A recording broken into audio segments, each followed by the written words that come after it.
Before we dive into the story, please subscribe to our channel. That would help me a lot, and you are free to change your mind anytime later. Now let's begin the story. Hi, my name is Jake Morrow, and what I'm about to tell you is a story that changed my life forever. It all started 20 years ago when I was a young man, carefree and full of dreams.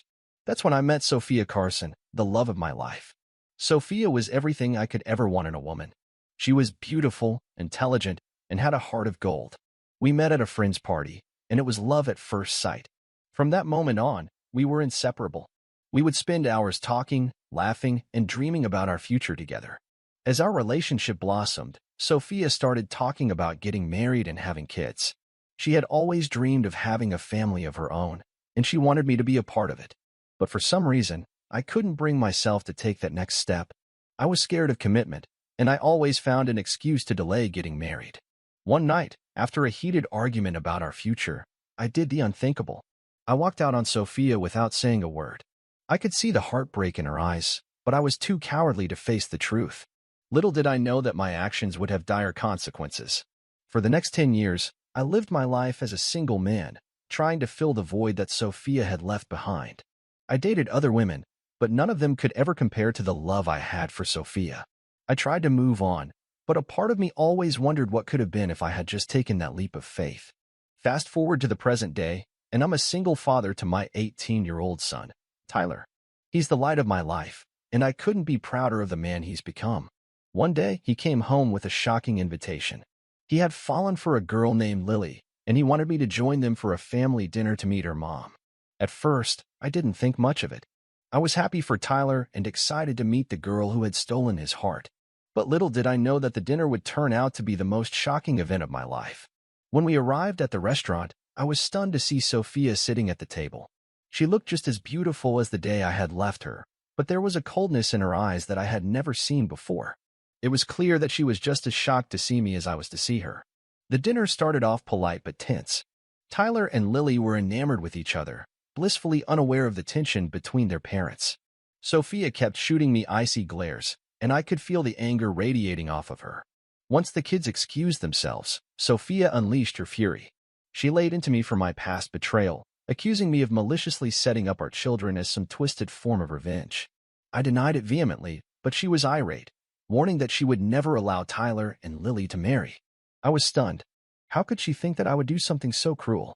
I tried to explain that I had no idea Lily was her daughter, but she wasn't having it. She was convinced that I was trying to hurt her all over again, and she wasn't going to let me get away with it. As we left the restaurant, I could feel the weight of the world on my shoulders. I had finally found happiness again, but Sophia was determined to take it away from me. I knew that I had to do something to make things right, but I had no idea where to start. Little did I know that the journey I was about to embark on would change everything. It would test my resolve, my courage, and my love for my family in ways I never could have imagined. But more on that later. For now, let me just say that the dinner was just the beginning of a wild ride that would take me to the brink of despair and back again. It was a journey that would force me to confront my past mistakes and fight for the future I had always dreamed of. And in the end, it would teach me the true meaning of love, family, and sacrifice. After that disastrous dinner, I knew I had to do something drastic to win Sophia over and prevent her from sabotaging Tyler and Lily's relationship. I racked my brain for days, trying to come up with a plan that would show her I had no ulterior motives. And then it hit me, a camping road trip. If I could get Sophia to agree to spend a few days together in the great outdoors with our kids, maybe I could break down those walls she had built up over the years. It was a long shot, but I was desperate. I had to try. So, I mustered up all my courage and reached out to Sophia. I'll never forget the look on her face when I proposed the idea. She was skeptical, to say the least. In fact, she flat out refused at first. But I wasn't about to take no for an answer. Sophia, please, I pleaded. This could be our chance to start over, to put the past behind us and focus on our kids' happiness. She scoffed at that, clearly still bitter about the way things had ended between us all those years ago. Why should I trust you, Jake? You've already proven that you're capable of hurting me in the worst way possible. I hung my head in shame, knowing she was right. I had no excuse for the way I had treated her back then. But I was determined to make things right, no matter what it took. I know I don't deserve your trust, I admitted. But I'm begging you to give me one last chance. If this trip doesn't work out, If you still feel the same way at the end of it, then you can do whatever you want. Break up Tyler and Lily. Cut me out of your life forever. I'll respect your decision, I swear. Sophia was silent for a long moment, her eyes searching mine for any sign of deception. Finally, she let out a heavy sigh. All right, Jake. One last chance. But if you're lying to me, if this is some twisted game, I'll never forgive you. With that, the plans for our camping trip were set in motion. Tyler and Lily were overjoyed, blissfully unaware of the tension between Sophia and me. We packed up my old van and hit the road, setting out for a secluded spot deep in the mountains where we could truly get away from it all. The first few days of the trip were incredibly awkward. Sophia treated me with barely concealed contempt, her every word and action dripping with disdain. Tyler and Lily, on the other hand, were in their own little world, completely enamored with each other and oblivious to the icy atmosphere between their parents. I tried my best to break the tension, cracking jokes and reminiscing about the good old days, but Sophia wasn't having it. She stonewalled me at every turn, refusing to engage or even acknowledge my existence unless absolutely necessary. It was during one of those tense moments that the unthinkable happened. We had stopped by a rushing river to set up camp for the night, and Tyler and Lily decided to go for a swim. I'll never forget the sound of Lily's terrified scream as she was swept away by the powerful current. Without a second thought, I dove into the churning waters, fighting against the raging torrent to reach her. Sophia was frantic on the shore, screaming for her daughter as I battled the waves. Finally, after what felt like an eternity, I managed to grab hold of Lily and pull her to safety. She was shaken but unharmed, thanks to my quick action. As I held her trembling form in my arms, I looked up to see Sophia staring at me with an expression I'll never forget. It was a mixture of relief, gratitude, and something else, a flicker of the woman I had fallen in love with all those years ago. From that moment on, something shifted between us. Sophia's icy demeanor began to thaw, ever so slightly. She still kept her distance, but there was a newfound respect in her eyes whenever she looked at me. And as the days went by and we settled into the rhythm of life on the road, I started to see glimpses of the woman I had once known and loved. We would sit around the campfire at night, reminiscing about our time together in college. Sophia would laugh at my terrible jokes, and I would tease her about her obsession with romantic comedies. It was like we were transported back in time, to those carefree days before everything fell apart. And then, one night under the stars, it happened. We were alone together, the kids having wandered off to explore the nearby woods. Sophia and I were sitting side by side, shoulders almost touching, as we gazed up at the twinkling lights above. "Do you remember that night we went stargazing in the park?" she asked, her voice barely above a whisper. I nodded, my heart hammering in my chest. How could I forget? That was the night I knew I wanted to spend the rest of my life with you. Sophia turned to look at me then, her eyes shining with unshed tears. "Why did you leave me, Jake? Why did you give up on us?" I had no answer for her, no excuse that could possibly make up for the pain I had caused. So instead, I did the only thing I could think of. I leaned in and kissed her, pouring every ounce of love and regret into that one desperate embrace. To my surprise and relief, she kissed me back, her arms winding around my neck as she pulled me closer. In that moment, it was like the past decade had never happened. We were just two young lovers, completely lost in each other's arms. But as quickly as it had started, it was over. Sophia pulled away, her chest heaving as she stared at me with wide eyes. "We can't," she whispered, shaking her head. "Not now. Not with Tyler and Lily." I nodded, understanding dawning on me. As much as I still loved her, as much as I wanted nothing more than to pick up where we had left off, we couldn't do that to our kids. They were the priority now, and anything between Sophia and me would have to take a back seat. From that night on, there was an unspoken understanding between us. We had both acknowledged the lingering feelings, the love that had never truly died, but we also knew that acting on it would be a line we couldn't cross. Not yet, at least. As our camping trip drew to a close and we began the long journey back home, I felt a sense of peace wash over me. Sophia and I had finally cleared the air, confronting the ghosts of our past and finding a way to move forward, not as lovers, but as friends, co-parents, and partners in this crazy adventure called life. Little did I know that our journey was far from over, and the biggest challenge still lay ahead. But for now, I was content knowing that I had won Sophia's trust and respect once again. And who knows? Maybe someday, when the timing was right, we could revisit that spark we had reignited under the stars. As we packed up our campsite and prepared for the long journey home, I couldn't help but feel a sense of relief wash over me. Against all odds, I had managed to win back Sophia's trust and respect. She had promised not to sabotage Tyler and Lily's relationship, realizing that our kids had stumbled into true love on their own accord, not because of any twisted manipulation on my part. More than that, though, Sophia had hinted at the possibility of rekindling our friendship, of making up for lost time, and providing a united front for our children. It was more than I could have ever hoped for after the way things had ended between us all those years ago. With our makeshift family packed into my trusty old van, we set off on the winding mountain roads, ready to put the camping trip behind us and start this new chapter of our lives. Tyler and Lily were all smiles in the back seat, blissfully unaware of the emotional journey their parents had just been through. As for Sophia and me, there was a newfound sense of understanding between us, a fragile bond that had been forged through shared experiences and a willingness to let go of the past. We didn't speak much during those first few hours on the road, but the occasional glance we shared spoke volumes. It was during one of those silent stretches that disaster struck. Without warning, my van started sputtering and shaking, the engine letting out a sickening groan before finally giving up the ghost. We coasted to a stop on the shoulder of the deserted mountain road, surrounded by nothing but dense forest on all sides. Damn it, I cursed, slamming my fist against the steering wheel in frustration. Of all the places for this piece of junk to break down. Sophia placed a calming hand on my arm, her expression one of concern. Do you have any idea what's wrong? I shook my head, already dreading the answer. Could be anything. This van's older than Tyler. It was bound to crap out on us eventually. Popping the hood, I peered into the tangle of greasy machinery, but it might as well have been written in ancient Greek for all the sense it made to me. I was no mechanic, that was for sure. So what do we do now? Lily's trembling voice came from the back seat, her arms wrapped tightly around Tyler's waist. We're stranded out here with no way to call for help. She was right.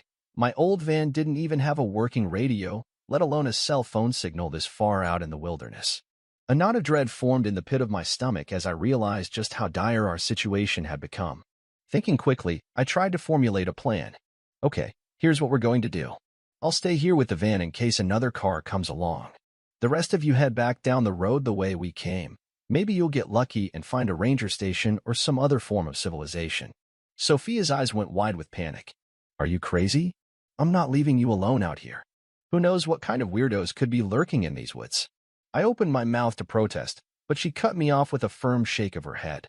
No, Jake. We stick together, no matter what. End of discussion. Her tone left no room for argument, so I simply nodded in resignation. Truth be told, I was secretly relieved not to be left behind. There was something about the eerie silence of these woods that set my nerves on edge. With no other options, we decided to bunker down in the van and wait for morning, hoping that help would arrive with the first light of day. Tyler and Lily huddled together in the back, trying their best to get some rest despite the tense circumstances. Sophia and I kept a watchful eye out the windows, straining our ears for any sign of approaching vehicles. But as the hours ticked by and darkness fell, it became increasingly clear that we were well and truly stranded. The inky blackness pressed in all around us, seeming to swallow up every sound save for the occasional hoot of an owl or rustle of leaves in the wind. That's when we heard it, a faint snap of a twig, followed by the unmistakable crunch of footsteps on the forest floor. Sophia and I exchanged a fearful glance, our breath catching in our throats. Please tell me that was just an animal, she whispered, her voice barely audible. But deep down, I knew better. Those were no animal footsteps. Another snap, closer this time, and then the sound of hushed voices drifting through the trees. My heart hammered in my chest as I peered out into the inky darkness, trying in vain to make out any figures lurking just beyond the reach of the van's feeble dome light. Jake. Sophia's trembling hand found mine, gripping it with a vice-like intensity. What are we going to do? I swallowed hard, my mind racing as I tried to come up with a plan. We were sitting ducks out here, helpless and alone with no way to call for help. If whoever, or whatever, was out there decided to make a move, we would be at their mercy. That's when I noticed it, a glint of metal reflecting the moonlight, moving slowly through the trees. A weapon, I realized with a jolt of pure terror. These weren't just random hikers or campers. We were being stalked by armed intruders with God knows what sinister intentions. In that moment, my only thought was to protect my family at all costs. Turning to Sophia, I spoke in a hushed but firm tone. Listen to me very carefully. When I give the signal, I want you to take the kids and run as fast as you can into the woods. Don't stop for anything. Just keep running until you find help or a place to hide. Her eyes went wide with fear and confusion. What? Jake? No. We can't just split up like that. What about you? I forced a grim smile, trying my best to mask the terror I felt clawing at my insides. Don't worry about me. I'll create a distraction, lead whoever's out there away from you guys. Just promise me you'll keep the kids safe, no matter what. Sophia opened her mouth to protest, but the sound of rustling branches mere feet away cut her off. It was now or never. Go. I hissed, shoving open the van door and leaping out into the darkness. My sudden appearance seemed to catch our stalkers off guard, if the startled curses were any indication. Taking advantage of their brief disorientation, I charged headlong into the tree line, crashing through the underbrush with reckless abandon. Over here, you sons of bitches! I bellowed, putting as much distance between myself and the van as possible. Come and get me. The sound of pounding footsteps behind me told me that they had taken the bait. Good. As long as they were focused on me, Sophia and the kids would have a chance to get away safely. On and on I ran, my lungs burning with exertion as I fought my way through the tangled forest. Branches whipped at my face, leaving stinging welts in their wake, but I pushed forward with single-minded determination. I had to lead these bastards as far away from my family as possible, no matter what it took. Finally, after what felt like an eternity of blind panic, I burst into a small clearing and skidded to a halt, my heart plummeting into my stomach. I was surrounded, hemmed in on all sides by a ragtag group of heavily armed men. In the pale moonlight, I could make out their grim, weathered faces and the wicked-looking blades clutched in their calloused hands. Well? A gravelly voice rang out from the center of the group, followed by a harsh bark of laughter. If it ain't the brave little hero, sacrificing himself for his loved ones. How sweet. The man stepped forward, a cruel sneer twisting his grizzled features. He was tall and broad-shouldered, with a thick beard and cold, dead eyes that seemed to bore right through me. You just made a big mistake, buddy, he growled, his fingers tightening around the wicked hunting knife in his grasp. Should have just stayed put and played nice. Now we gotta do this the hard way. The others closed in, their blades glinting menacingly in the pale light.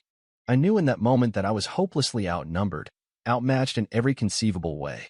But still, I refused to show fear. If this was how it ended for me, I would go down fighting to my last breath. With a feral snarl, I launched myself at the leader, catching him off guard with my sudden ferocity.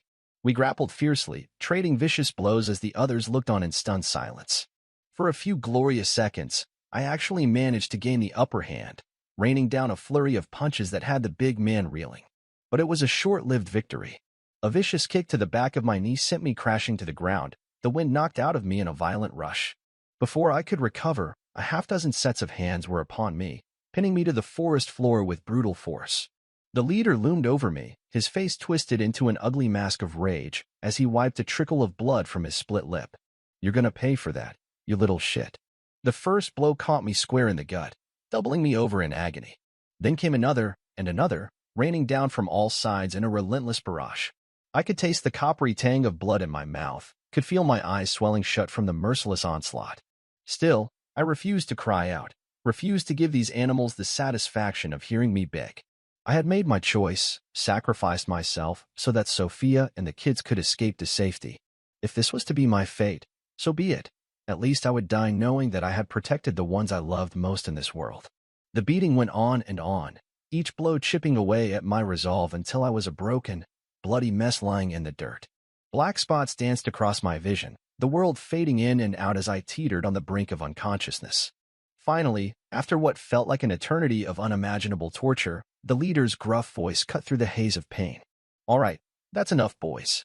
I think he's learned his lesson. A rough hand fisted in my hair, yanking my head up until I was staring into those cold, soulless eyes. Now you listen here, hero. We're gonna let you live, for now. But only 'cause we want to have a little fun first. He leaned in close, his rancid breath hot on my bloodied face. You're gonna tell us where the others went? You hear me? The woman and the kids. Where'd they run off to? I mustered what little strength I had left and spat a mouthful of bloody phlegm into his face, glaring at him in defiant silence. There was no way in hell I would ever betray Sophia and the kids, no matter what fresh torments these sadistic bastards had in store. The leader recoiled in disgust, violently backhanding me across the face. Have it your way, tough guy. We'll find him ourselves, one way or another. And when we do... He let the threat hang in the air, punctuated by a sickening chuckle that sent icy tendrils of dread snaking down my spine.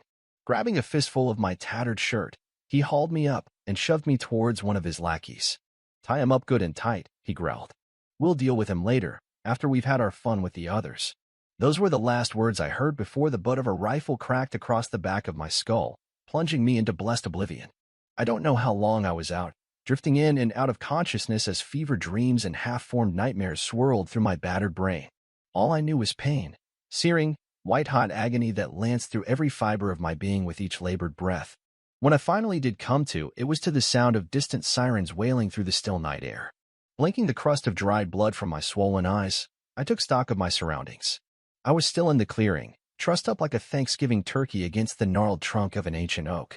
My captors were nowhere to be seen, but telltale signs of their presence lingered all around. Spent shell casings glinting in the moonlight, dark stains that could only be blood soaking into the loamy soil. Had they grown tired of their sadistic games and simply left me for dead? Or had something, or someone, scared them off before they could finish what they'd started? The growing wail of sirens seemed to answer that question, reigniting a feeble spark of hope in my battered soul. Sophia and the kids must have made it to safety, must have found a way to summon help despite the isolated surroundings. I tried to call out, to make my presence known to the approaching rescue party, but all that emerged was a feeble croak. Still, I refused to give up, renewing my feeble struggles against the coarse ropes binding me as the sirens grew louder and louder. Then, finally, I saw them, the flickering blue lights cutting through the gloom, accompanied by the thump of heavy boots crashing through the underbrush. I was saved, against all odds and by the slimmest of margins. But even as relief washed over me, a new fear took root. What if the gang that had attacked us decided to make another move, to ambush the unsuspecting rescue party? I had to warn them, do whatever I could to protect the ones coming to my aid. Mustering what little strength remained, I let loose a ragged bellow, half war cry, half plea for aid. "Over here. Watch out, it's a trap. There." That's as far as I got before the world exploded in a blinding kaleidoscope of muzzle flashes and thunderous gunfire.